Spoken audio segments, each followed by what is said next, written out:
кім болып келеміз? Жаннаның әпкесі. Аха, нағашылары. Не берейін, арзан берейін ба? Бір призбен ұялып отырып, Қуанның іші киісін үшеуін берейінші.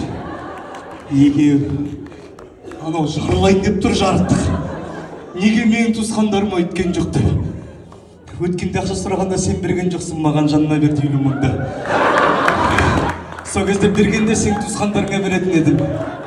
Кеше 20 мың салдың, обратно салып жібердім міндетсің бе? 3 приставте 70-ке келіңіз.